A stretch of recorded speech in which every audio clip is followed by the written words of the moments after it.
Everyone, and welcome to Who Threw the Curve, and this is the Robert Ruiz rant.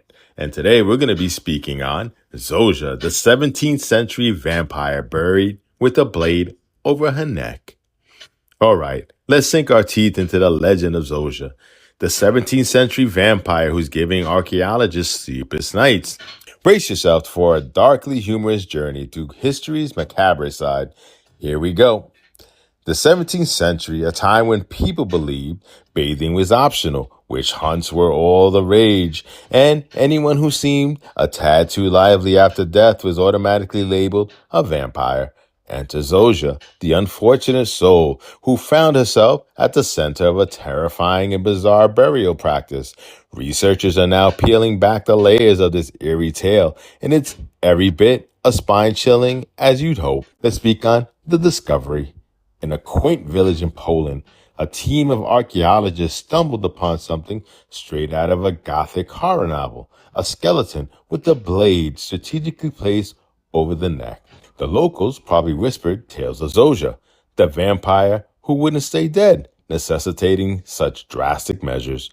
Because, nothing says rest in peace like a sharp blade ready to decapitate you at the slightest sign of a movement. Let's speak on the vampire hysteria. Back in Zosia's day, folks were a tad obsessed with vampires.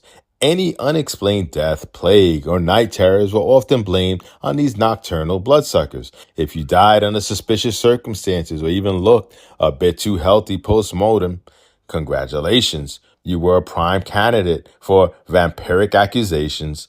The cure?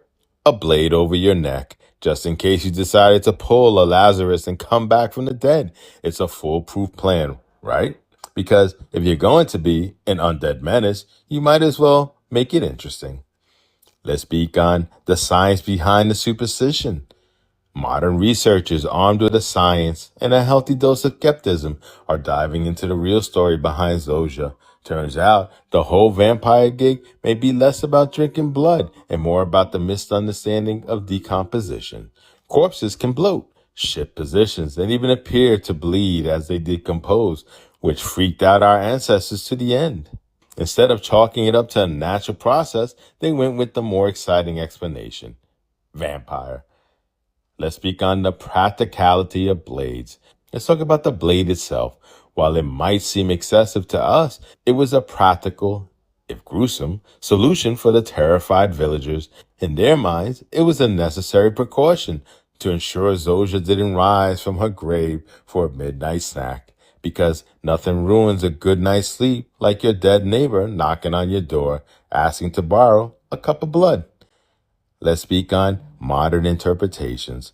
Fast forward to today, and Zosia's tale is less about superstition and more about understanding our past fears and practices. Researchers are uncovering more about burial customs, disease control, and the lengths people went for peace of mind. It's a fascinating glimpse into a time when the line between life and death was a bit blurrier, and the solutions were, shall we say, more direct. In the end, Zosia's story is a darkly humorous reminder of how far we've come in understanding life, death, and the things that go bump in the night.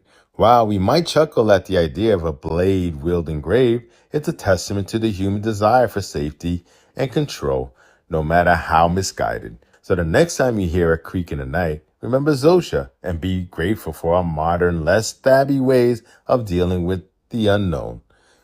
Thank you for listening to Who Threw the Curve. Don't forget to like us, share us, and subscribe. Thanks.